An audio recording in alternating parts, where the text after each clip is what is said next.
सभी को नमस्कार। मैं मनोज मिश्रा आपके अपने YouTube चैनल पर आप सभी का हार्दिक स्वागत करता हूं। दोस्तों, हम शिक्षण विधियों के बारे में पढ़ रहे हैं।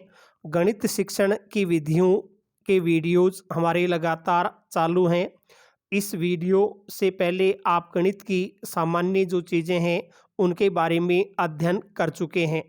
आज इस वीडियो में हम लेने जा रहे हैं गणित शिक्षण के लिए कौन कौन सी विधियां काम में ली जाती हैं, उन विधियों में क्या प्रक्रिया अपनाई जाती है, उस प्रक्रिया का अध्ययन हम करेंगे। आज के इस वीडियो में हम विशेष रूप से विश्लेषण संश्लेषण विधि के बारे में पढ़ेंगे कि विश्लेषण संश्लेषण विधि क्या है। यह विधि गणित शिक्षण के साथ साथ भाषा शिक्षण में भी उपयोगी है। तो गणित और भाषा दोनों शिक्षण के लिए आप इस वीडियो को ध्यान से देखें, ध्यान से सुनें और उसके आधार पर प्रश्नों का उत्तर सही करें। तो देखिए, सबसे पहले हम देखते हैं कि गणित के शिक्षण के लिए कौन कौन सी विधियां काम में ली जा सकती हैं, वो विधियां कौन कौन सी हैं। तो दोस्तों, गणित शिक्षण में जो विधियां काम में ली जाती हैं उनमें प्रमुख विधियां हैं आगमन निगमन विधि, दूसरी है विश्लेषण संश्लेषण विधि, इसके अलावा व्याख्यान विधि, प्रायोजना विधि जिसको हम योजना विधि भी कह सकते हैं, एक है समस्या समाधान विधि, इसके अलावा प्रयोगशाला विधि या जिसको हम प्रयोगात्मक विधि भी कह सकते हैं, इसके अलावा अनुसंधान विधि, निरीक्षण विधि, खेल विधि, शैक्षिक पर्यटन विधि, नाटकीय विधि, प्रश्नोत्तर विधि, सामूहिक वाद विवाद विधि और सर्वेक्षण विधि तथा क्रियात्मक अनुसंधान विधि। ये प्रमुख रूप से 15 प्रकार की शिक्षण विधियां हैं जिनके बारे में हम अध्ययन करेंगे। इनमें से जो पहली विधि अंकित है आगमन निगमन विधि, इस आगमन निगमन विधि का पूरा विवरण हम भाषा शिक्षण विधियों के अंतर्गत पढ़ चुके हैं। भाषा शिक्षण में जो व्याकरण शिक्षण पढ़ाया गया था उसमें हमने आगमन निगमन विधि को चरणों के साथ विस्तार से पढ़ा है। आज के इस वीडियो में हम पढ़ेंगे विश्लेषण संश्लेषण विधि। देखिए, विश्लेषण संश्लेषण विधि क्या होती है। विश्लेषण और संश्लेषण आगमन निगमन की तरह दोनों ही अलग अलग विधियां हैं। विश्लेषण का अर्थ होता है अलग अलग करना, टुकड़े करना, और संश्लेषण का अर्थ होता है जोड़ना, एकत्र करना।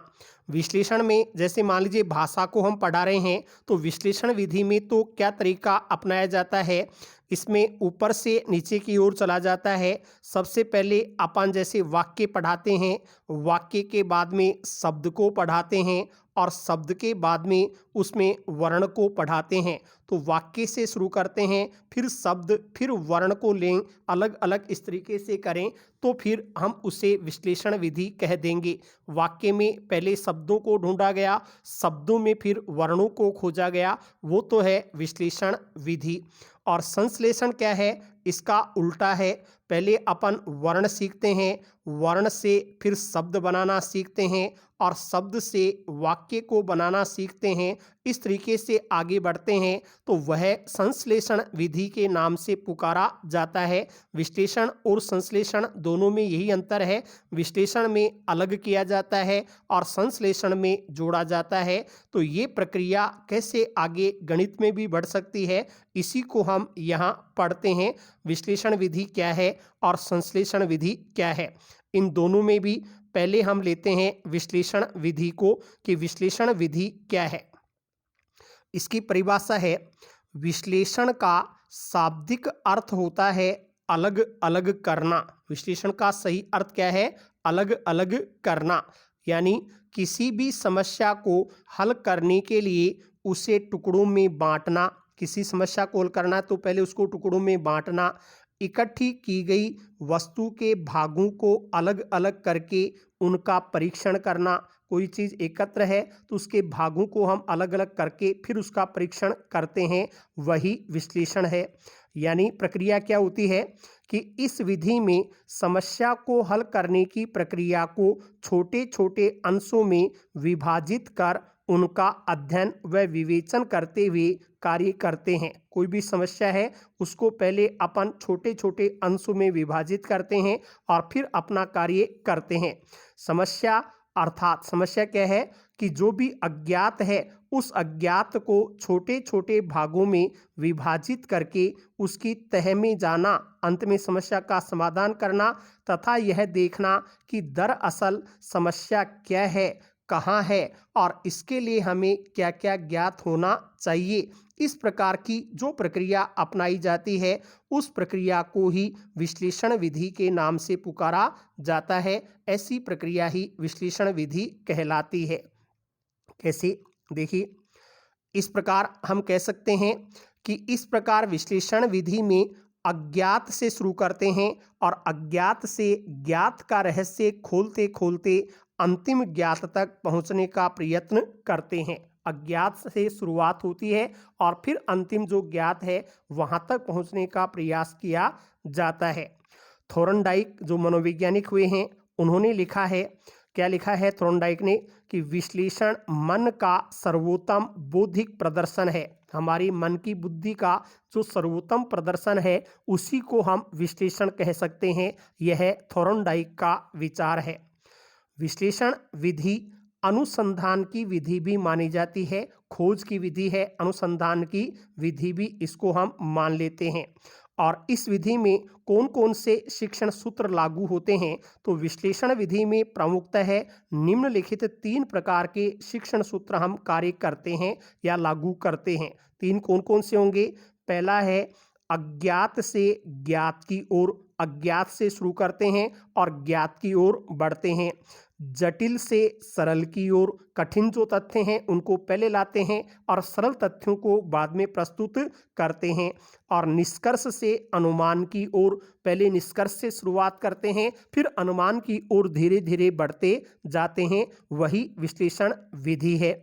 गणित के अलावा भाषा में प्रयोग करें तो भाषा में इसका प्रयोग वाक्य से शब्द और शब्द से वर्ण, पहले वाक्य फिर शब्द फिर वर्ण, इस रूप में होता है, वह विश्लेषण विधि मानी जाती है। कैसे? एक उदाहरण से हम इसको समझते हैं कि गणित में विश्लेषण विधि का प्रयोग कैसे किया जा सकता है। एक प्रश्न अपने सामने आ रहा है कि एक विद्यार्थी के गणित, विज्ञान तथा अंग्रेजी के अंकों का औसत 20 था। गणित, विज्ञान और अंग्रेजी इन तीनों विषयों का औसत तो 20 था। संस्कृत, हिंदी तथा सामाजिक अध्ययन के अंकों का औसत 30 था।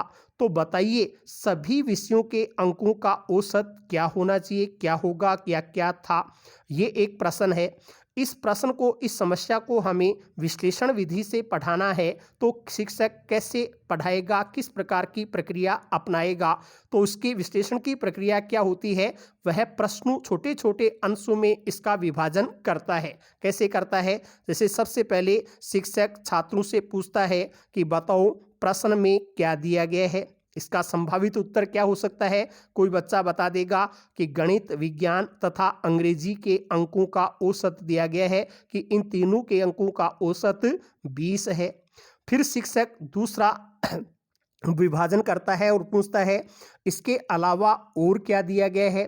तो छात्र फिर बताएंगे कि संस्कृत, हिंदी तथा सामाजिक के अंकों का औसत दिया गया है और वह औसत कितना है? तो 30 है। ऐसे प्रश्न हो जाएंगे। अब फिर प्रश्न करता है शिक्षक कि बताओ हमें क्या ज्ञात करना है, हमें ज्ञात क्या करना है? तो बच्चे बता देंगे, संभावित उत्तर देंगे कि सभी 6 विषयों के अंकों का औसत हमें ज्ञात करना है। तब शिक्षक फिर छात्रों से पूछता है तो बताइए सभी 6 विषयों के अंकों का औसत हम कैसे निकाल सकते हैं? संभावित उत्तर इसका क्या होगा? बच्चे कहेंगे कि जब सभी विषयों के अंकों का हमें योग ज्ञात हो जाए तो फिर हम औसत निकाल सकते हैं। तो बताएं प्रथम 3 विषयों का औसत 20 है तो कुल अंक कितने हो सकते हैं? औसत 20 है और विषय 3 है तो कुल अंक अधिकतम कितने हो सकते हैं? तो बच्चे बता सकते हैं कि 20 को 3 से गुणा करें तो अधिकतम 60 अंक हो सकते हैं। इन तीनों के 60 अंक होंगे। फिर पूछेंगे कि द्वितीय जो 3 विषय हैं हिंदी, संस्कृत, सामाजिक, इनका औसत 30 है तो इनके कुल अंक कितने हो सकते हैं? तो 30 औसत है, 3 विषय है तो छात्र बता देंगे कि 90 अंक हो सकते हैं। तब फिर हम शिक्षक छात्रों से फिर पूछेगा कि बताइए सभी 6 विषयों के कुल अंक कितने होंगे? तो वो छात्र जोड़ करके संभावित उत्तर देंगे। प्रथम 3 के 60 हैं, द्वितीय 3 के 90 हैं, तो 60 जोड़ 90 बराबर 150 अंक इनके टोटल हो गए हैं। अब फिर प्रश्न पूछेगा कि अब सभी विषयों का औसत हम कैसे ज्ञात करेंगे? तो छात्र सीखे हुए हैं, पहले उदाहरण आदि उन्होंने देखे होंगे, तो कह सकते हैं कि 150 में हम 6 का भाग दे देंगे तो इनका औसत ज्ञात हो जाएगा। इस तरीके से 150 में 6 का भाग देने पर क्या संख्या प्राप्त होगी? तो बच्चा खुद निकाल करके भाग दे करके बता देगा कि 25 संख्या प्राप्त होगी। तो इस समस्या का सही उत्तर क्या होगा? तो 25 इसमें सही उत्तर प्राप्त हो सकता है। ऐसे प्रश्न को, समस्या को छोटे छोटे अंशों में विभाजित कर दिया और वास्तविक उत्तर हमने प्राप्त कर लिया, वही विश्लेषण है। इसी को संश्लेषण में पढ़ेंगे तो उल्टा कि बताइए सबसे पहले हमने क्या किया, तो 3 विषयों के अंकों का औसत देखा, फिर हमने क्या किया, ऐसे शिक्षक वापस उसको घुमाता जाएगा और अंत में कितना उत्तर प्राप्त हुआ, तो वह उसकी उल्टी प्रक्रिया है, वो संश्लेषण के नाम से पुकारी जाएगी। तो ये विश्लेषण है, छोटे छोटे भागों में विभाजित करके समस्या का समाधान किया जाता है। अब इस प्रक्रिया के क्या गुण हो सकते हैं, विश्लेषण विधि के क्या गुण हैं, क्या महत्व हैं? तो महत्व को देखें, गुणों को देखें, तो हम कह सकते हैं कि बच्चे सक्रिय रह करके खुद उत्तर दे करके खुद ही एक तरह से समस्या की जड़ तक पहुंचते हैं, तो ये पढ़ाने का मनोवैज्ञानिक तरीका हुआ। तो हम कहेंगे कि यह मनोवैज्ञानिक विधि है जो बालकों में जिज्ञासा उत्पन्न कर उनमें अध्ययन के प्रति रुचि उत्पन्न करती है। तो ये इस विधि का, विश्लेषण विधि का एक मुख्य गुण हुआ। दूसरा, यह विधि बालकों में स्वयं समस्या का समाधान करने या हल खोजने पर बल देती है। शिक्षक प्रश्न करता जाता है, बच्चे उत्तर देते जाते हैं, इस तरीके से बच्चे खुद ही समस्या का हल खोजते रहते हैं। फिर देखें तो इस विधि के प्रयोग से बालकों में खोजी प्रवृत्ति का या अन्वेषण क्षमता का विकास होता है। बालक खुद खोजते हैं तो उनमें खोज करने की प्रवृत्ति, अनुसंधान, अन्वेषण की प्रवृत्ति है, वो विकसित होती है। फिर बच्चा जब खुद काम करके सीख रहा है तो इसका मतलब क्या होगा कि इस विधि से प्राप्त ज्ञान है वो स्थायी होता है। बच्चा खुद करके सीखता है तो वो उसे कभी भूलेगा नहीं, तो जो भी ज्ञान प्राप्त होगा वो स्थायी हो जाता है। फिर कहें तो यह तर्क युक्त विधि है, कोई संदेह इसमें नहीं रहता है और छात्रों को एक निश्चित उत्तर की प्राप्ति हो जाती है। तो तर्क युक्त विधि है, कोई संदेह नहीं रहने देती है और छात्रों को निश्चितता की ओर ले जाती है। और रेखा गणित शिक्षण में हम इस विश्लेषण विधि का अधिक प्रयोग कर सकते हैं। कोई भी चित्र, आकृति बनानी है, हमें क्या बनाना है, क्या दिया हुआ है, तो इस तरीके से रेखा गणित में आकृति निर्माण के अंतर्गत इस विधि का बहुत अधिक प्रयोग किया जा सकता है। लेकिन जिसमें गुण होते हैं उसमें दोष भी अवश्य हो सकता है, अपने आप में पूर्ण कोई नहीं होता। तो विश्लेषण विधि में भी कुछ दोष अवश्य रहे होंगे, वो दोष क्या हो सकते हैं, दोषों के बारे में पढ़ें। तो ये पहला दोष तो ये है कि यह अधिक समय साध्य एवं श्रम साध्य विधि है। शिक्षक को परिश्रम अधिक करना पड़ेगा और पढ़ाने में समय भी अधिक लगेगा, इसलिए अधिक समय खाने वाली, अधिक परिश्रम करवाने वाली विधि ये मानी जाती है। साधारण शिक्षक इससे नहीं पढ़ा सकता, इसके लिए कुशल, प्रशिक्षित एवं अनुभवी अध्यापकों की आवश्यकता पड़ती है। कुशल शिक्षक होगा, अनुभवी होगा, प्रशिक्षित होगा, वो ही विश्लेषण के द्वारा सही तरीके से पढ़ा सकता है। फिर प्राथमिक स्तर पर गणित शिक्षण के लिए यह विधि उपयोगी नहीं मानी जाती। उच्च स्तर पर तो बालक इस तरीके से समस्या का समाधान प्राप्त कर सकते हैं, लेकिन छोटे स्तर पर उनको पूरा ज्ञान नहीं होता, तो प्राथमिक स्तर पर छोटी कक्षाओं में हम इसका प्रयोग नहीं कर सकते। उच्च स्तर पर या बड़ी कक्षाओं में ही यह विधि कारगर मानी जाती है। इसमें सीखने की गति है वो मंद होती है, समय ज़्यादा लगता है, तो समय अधिक लगने के कारण सीखने की गति भी धीमी होगी, यह भी इसका एक दोष माना जा सकता है। प्रत्येक समस्या का हल अथवा प्रमेय की उत्पत्ति इस विधि के द्वारा ज्ञात करना बालकों के लिए संभव नहीं होता है। हर प्रकार की समस्या इससे हम हल नहीं कर सकते हैं। कुछ विशेष रेखागणितीय समस्याओं में हम इसका प्रयोग कर सकते हैं, तो यह भी इसका एक दोष माना जाता है। इसी को दूसरे शब्दों में कहें तो इस विधि से गणित की संपूर्ण विषय वस्तु को नहीं पढ़ाया जा सकता है, तो ये इसमें कुछ दोष माने जाते हैं। तो ये तो हुई अपनी विश्लेषण विधि, जो समस्या को छोटे छोटे टुकड़ों में बांट करके काम करती है। अब हम चलते हैं संश्लेषण विधि की तरफ कि संश्लेषण विधि क्या है, इसमें क्या प्रक्रिया अपनाई जाती है। तो देखिए संश्लेषण क्या है। संश्लेषण का अर्थ होता है अलग अलग भागों को जोड़ना। संश्लेषण का अर्थ क्या है, जो अलग अलग पड़े हुए हैं, अलग अलग बिखरे भागों को एक जगह एकत्र करना, जोड़ना। अर्थात किसी भी समस्या को हल करने के लिए उस समस्या से संबंधित पूर्व ज्ञात सूचनाओं को एक साथ मिलाकर के समस्या को हल करने का प्रयत्न करना ही संश्लेषण विधि कहलाती है। कोई भी अलग अलग सूचनाएं हैं जो ज्ञात हैं, उनको अपन एक जगह करते हैं, इकट्ठा करने का प्रयास करते हैं, वही संश्लेषण है। भाषा में इसका प्रयोग कैसे होगा, पहले वर्णों को इकट्ठा करके शब्द बनाएंगे और शब्दों को इकट्ठा करके वाक्य बनाएंगे, तो वर्ण शब्द वाक्य के रूप में इसका प्रयोग किया जाता है, वो संश्लेषण है। अपन कहें तो यह विश्लेषण के विपरीत गुणों वाली विधि है। विश्लेषण में तो क्या है, पहले वाक्य से शब्द को अलग करेंगे, शब्द से वर्णों को अलग करेंगे, और इसमें पहले वर्ण से शुरुआत करेंगे, वर्णों को जोड़कर शब्द बनाएंगे और शब्दों को जोड़ करके वाक्य बनाएंगे। तो ये दोनों एक दूसरे की विपरीत विधियां मानी जाती हैं। प्रोफेसर यंग नामक एक मनोवैज्ञानिक हुए हैं, उन्होंने क्या लिखा है कि संश्लेषण विधि के द्वारा सूखी घास से तिनका निकाला जाता है। संश्लेषण में तो हम सूखी घास को इकट्ठा करके उससे तिनका निकालने का प्रयास करते हैं, परंतु विश्लेषण विधि में स्वयं तिनका है वो घास से बाहर निकलना चाहता है। विश्लेषण में हम छोटे छोटे टुकड़े करते चले जाएंगे तो अंत में जो समस्या का हल है वो अपने आप बाहर निकल करके आ जाएगा। इसलिए विश्लेषण की विशेषता बताते हुए यंग ने लिखा है कि विश्लेषण विधि में स्वयं तिनका घास से बाहर निकलना चाहता है।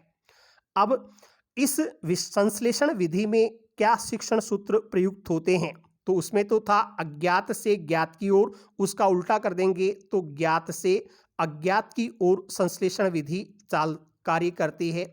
फिर उसमें तो था निष्कर्ष से अनुमान, और इसको हम कह सकते हैं परिकल्पना या अनुमान से निष्कर्ष की ओर बढ़ा जाता है। विश्लेषण में था जटिल से सरल की ओर, तो संश्लेषण का सूत्र हो जाएगा सरल से जटिल की ओर ले जाने वाली यह शिक्षण विधि है। ये इसके 3 प्रमुख शिक्षण सूत्र संश्लेषण में काम में लिए जाते हैं।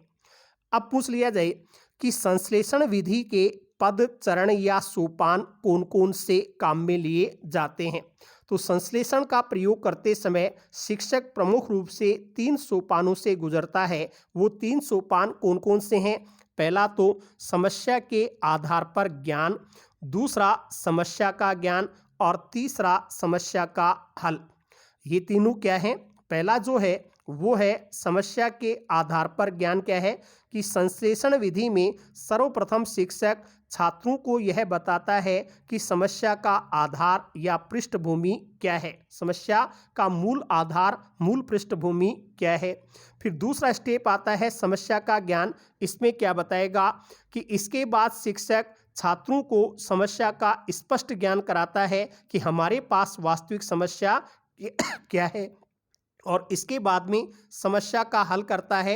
इसके बाद शिक्षक छात्रों के सहयोग से या स्वयं उस समस्या का हल प्रस्तुत कर देता है। ये संश्लेषण विधि के 3 चरण काम में लिए जाते हैं, लेकिन इसमें भी कुछ गुण होते हैं। संश्लेषण विधि में क्या गुण हो सकते हैं, छात्रों के लिए, हमारे लिए, शिक्षकों के लिए इसका क्या महत्व है। तो देखिए संश्लेषण विधि है वो मंद बुद्धि या कमजोर बालकों को गणित शिक्षण के लिए अधिक उपयोगी मानी गई है। कमजोर बच्चे भी संश्लेषण के द्वारा आसानी से गणित सीख सकते हैं। और यह रेखागणित और बीजगणित दोनों के शिक्षण के लिए उपयोगी मानी गई है। रेखागणित भी इससे पढ़ा सकते हैं तो बीजगणित का भी अध्यापन करवाया जा सकता है। विश्लेषण में शिक्षक का समय श्रम ज़्यादा लगता है, लेकिन संश्लेषण में अधिक समय नहीं लगता। तो ये भी इसका एक गुण हो जाएगा कि इसमें शिक्षक के समय एवं श्रम की बचत होती है। और छोटे छोटे बच्चे जो हैं उनको विश्लेषण से नहीं पढ़ाया जा सकता, लेकिन संश्लेषण से आसानी से पढ़ाया जा सकता है। तो छोटे बच्चों को गणित शिक्षण में यह अधिक उपयोगी मानी जाती है। ये इसके कुछ गुण हम निर्धारित कर सकते हैं। फिर इसमें दोष क्या हो सकते हैं? तो संश्लेषण विधि के दोष हैं कि यह अमनोवैज्ञानिक विधि है। विश्लेषण को मनोवैज्ञानिक विधि माना जाता है, जबकि संश्लेषण को अमनोवैज्ञानिक मानते हैं, क्योंकि इसमें शिक्षक की अधिक सक्रिय रहता है, छात्रों की सक्रियता कम हो जाती है, इसलिए इसको अमनोवैज्ञानिक मान लिया जाता है। इसमें खोजने की प्रवृत्ति के स्थान पर रटने की प्रवृत्ति पर अधिक जोर होता है। तो रटने की प्रवृत्ति का विकास होता है और रटने की प्रवृत्ति है वो एक दोष के रूप में ही मानी जाती है। छात्र निष्क्रिय रहते हैं, शिक्षक ही अधिक बोलता रहता है, अपनी प्रक्रिया को पूरा करता रहता है, छात्र सुनते रहते हैं, एक निष्क्रिय श्रोता की तरह वो कार्य करते हैं, इसलिए छात्रों की निष्क्रियता भी इसका एक दोष माना जा सकता है। और इस विधि में किसी नवीन ज्ञान की खोज नहीं हो पाती है, जो पहले से है उसी को बच्चा सीखता है, अपनी तरफ से कुछ नया नहीं सीख सकता है। तो ये इसके कुछ दोष माने जा सकते हैं। लेकिन दोनों की तुलना करते हैं, एक विश्लेषण विधि को पढ़ा, दूसरा संश्लेषण को पढ़ा, दोनों की तुलना करने पर हमें क्या निष्कर्ष प्राप्त होता है, उस निष्कर्ष को देखिए विश्लेषण एवं संश्लेषण दोनों विधियों की परस्पर तुलना करने पर ऐसा प्रतीत होता है कि विश्लेषण विधि ही अधिक उपयोगी है। सामान्य रूप से गुणों की ओर ध्यान दें तो विश्लेषण विधि ज़्यादा उपयोगी प्रतीत हो रही है, किंतु हम संश्लेषण विधि को भी छोड़ नहीं सकते हैं। विश्लेषण के साथ संश्लेषण को जोड़ना ही पड़ेगा। अकेली विश्लेषण है उसका प्रयोग करने पर शिक्षण पूरा नहीं माना जा सकता, क्योंकि यथार्थ में दोनों ही विधियां स्वयं में अपूर्ण है। एक को हटा दिया जाए तो दूसरी है वो कोई काम नहीं करती है, अपने आप में अकेली विधि अपूर्ण होती है। विश्लेषण के बिना संश्लेषण का और संश्लेषण के बिना विश्लेषण का कोई अस्तित्व ही नहीं माना जाता है। ये दोनों ही विधियां एक दूसरे की पूरक हैं, एक दूसरे की पूर्ति ये करने वाली हैं। एक के गुण दूसरी के दोष बन जाते हैं तो दूसरी के गुण हैं वो पहली के दोष बन जाते हैं, इसलिए दोनों आपस में मिलकर के ही एक अच्छी विधि का निर्माण करती हैं। इसलिए हम कह सकते हैं कि विश्लेषण संश्लेषण की ओर ले जाता है और संश्लेषण हमें विश्लेषण के उद्देश्य को स्पष्ट तथा पूर्ण करता है। अतः दोनों ही विधियों का मिश्रित रूप अर्थात जिसको हम विश्लेषण संश्लेषण विधि कह सकते हैं, वो विश्लेषण संश्लेषण विधि ही शिक्षण की एक उत्तम प्रणाली बन सकती है, उत्तम विधि मानी जा सकती है। तो ये दोनों एक दूसरे की पूरक हैं। अलग अलग अगर हम इनका प्रयोग करते हैं तब पूरा शिक्षण कार्य नहीं हो पाता है। दोनों को जोड़ करके एक साथ मिलाकर के शिक्षण करवाने पर ही ये विधियाँ पूर्ण कारगर साबित होती हैं। अंत में इन दोनों की तुलना करते हुए देखें कि कौन सी विधि में क्या मुख्य रूप से तथ्य प्राप्त होते हैं। तो विश्लेषण एवं संश्लेषण विधि का तुलनात्मक विवरण क्या है? एक तरफ विश्लेषण विधि दी गई है और दूसरी तरफ संश्लेषण विधि अपने सामने है।